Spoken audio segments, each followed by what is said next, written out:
Hi friends, welcome back to my channel. In today's video, I will be discussing the science fiction thriller film The Black Demon. Spoiler ahead. Watch out and take care. The movie starts with a story about an oil rig platform owned by a company. This platform is out in the sea. There are two men on a boat near the platform. They are going to do some work on the oil rig. One of the men goes into the water and dives down. He turns on something that looks like a bomb.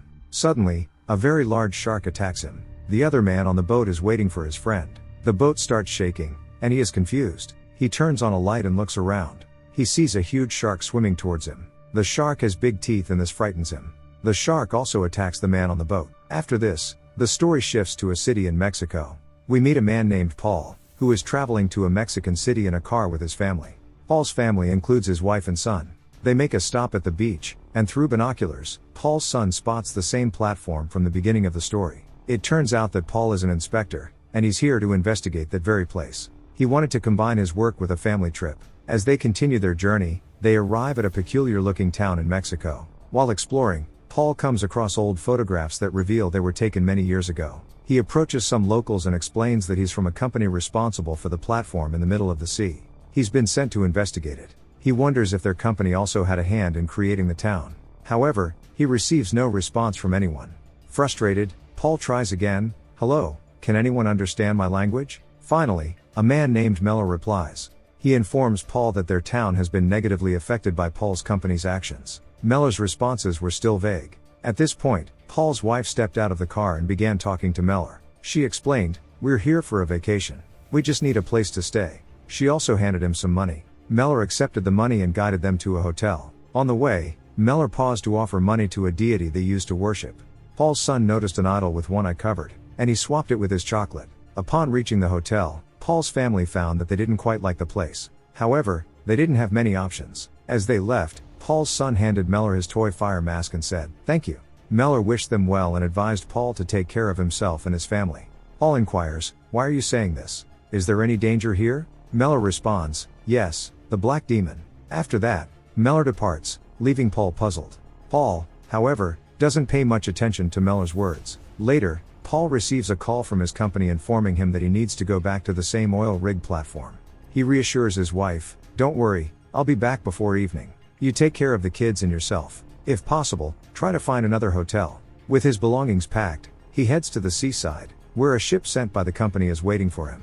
He approaches the guard stationed by the shore and requests, "Could you please send a radio message to the platform that I'm on my way?" The guard refuses to comply. As Paul departs, the guard tears up the picture Paul had given him for record keeping. The reason for the guard's actions will be revealed later in the story. Moving on, Paul meets the man responsible for taking him to the platform on a boat.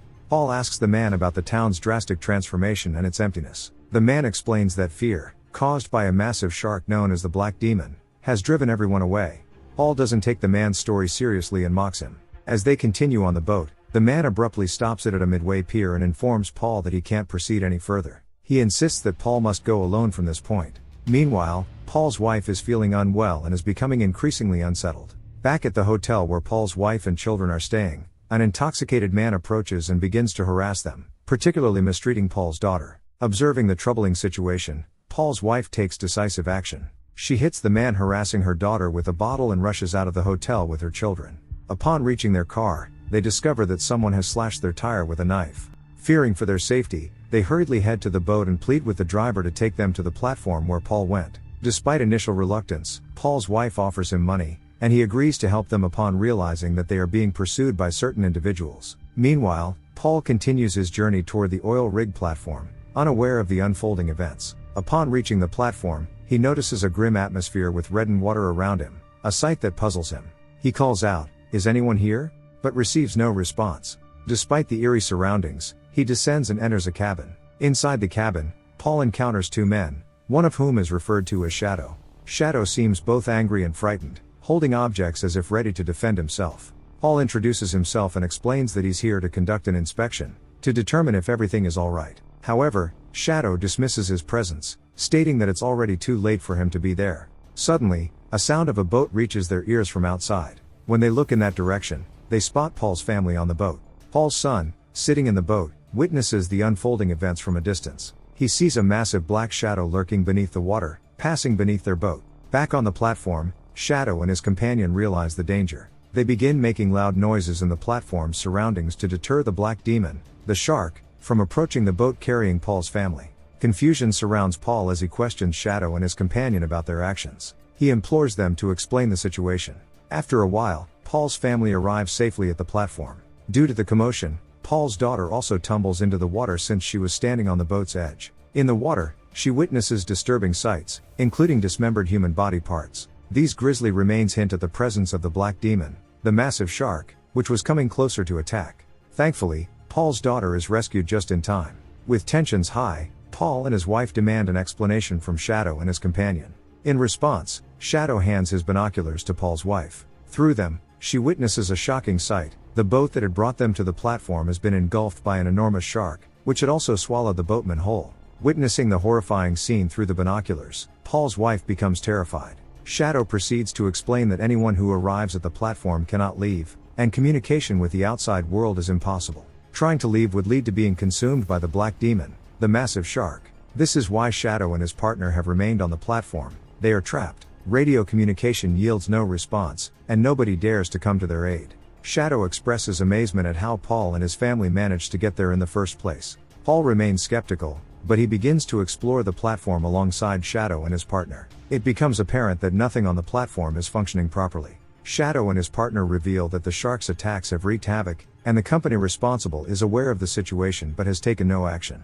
Paul becomes determined to rectify the situation and urges them to fix the platform. This would require going into the water. Paul's wife strongly disagrees with the plan. She asks Shadow why the shark comes and attacks people on the platform. Shadow explains that the platform is in a part of the water that was meant to be left undisturbed. But they ignored this and built the platform anyway, upsetting the natural balance. He believes that the shark's attacks might be a consequence of this disrespect for nature. Paul finds this explanation amusing and laughs. This angers Shadow, who insists he's telling the truth, emphasizing that human actions often harm the environment. Despite the disagreement, they prepare to use a special capsule to enter the water. At the same time, the shark continues to ram into the platform. Shadow's partner gets into the capsule and goes underwater to repair the platform. During his dive, he discovers a bomb on the ocean floor, the same bomb seen at the story's beginning.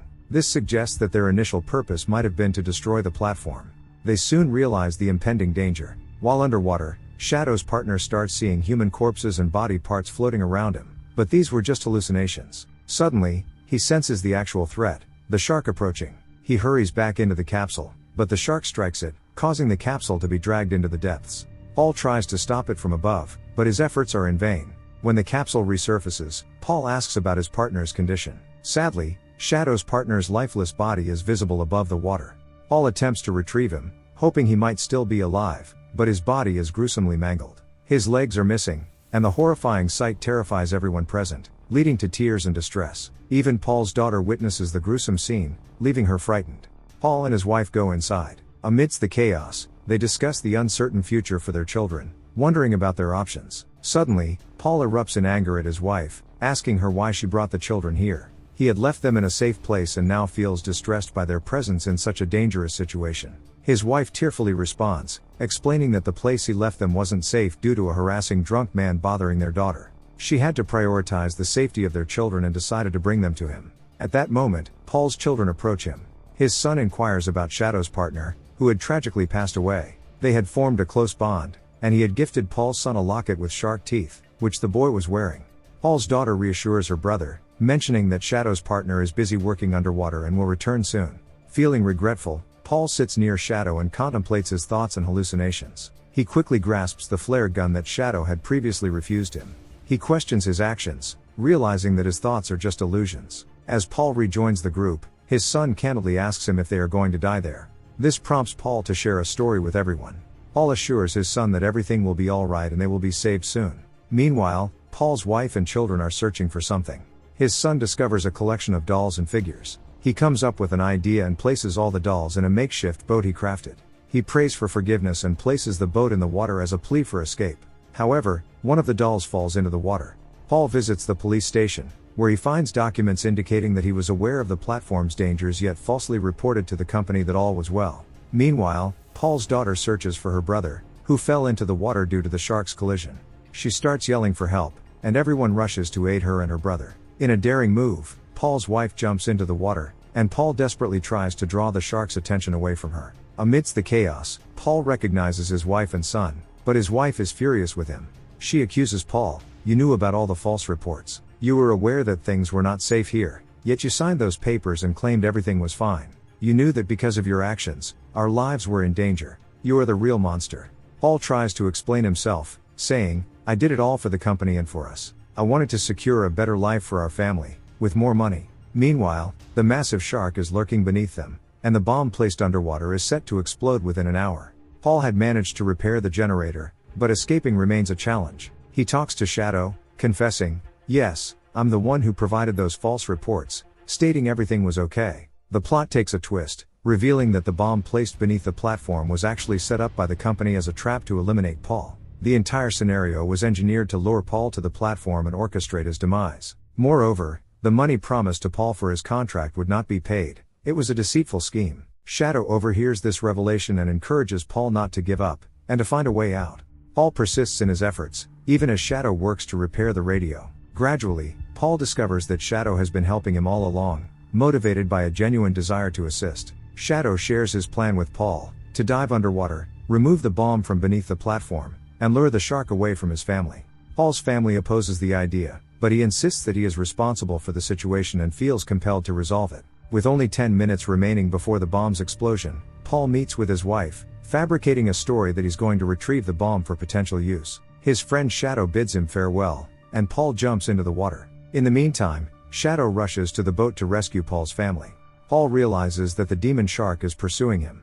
To evade the shark, he uses a net as cover, attempting to escape its pursuit. As time ticks away, Paul's oxygen supply dwindles. He communicates through the radio with his wife, admitting that he can't make it back to them. His wife expresses their concern, but Paul reassures her. He also talks to Shadow, encouraging him that everything will be okay. Paul entrusts Shadow with the false reports he had signed, hoping that Shadow can expose the truth to others. As Paul's oxygen supply reaches its limit, he shares a final farewell with his family and faces the inevitability of his situation. Paul's children were deeply saddened by the sacrifice their father had made to save them and their mother. As Paul emerges from the net, the demon shark approaches and takes him. The bomb Paul carried detonates, resulting in both Paul's and the shark's demise. However, Paul's sacrifice triggers a positive outcome. His family manages to contact help, and a sailor arrives in a motorboat to rescue them from the dangerous situation. As they leave, they witness the complete destruction of the platform, which falls into the water. Paul's sacrifice ultimately leads to a favorable outcome. He saved his family, his children, and many others by giving his life. With this, the story of the film comes to a close. Thank you for watching our recap. If you enjoyed it, please hit the like button and feel free to explore our other recaps.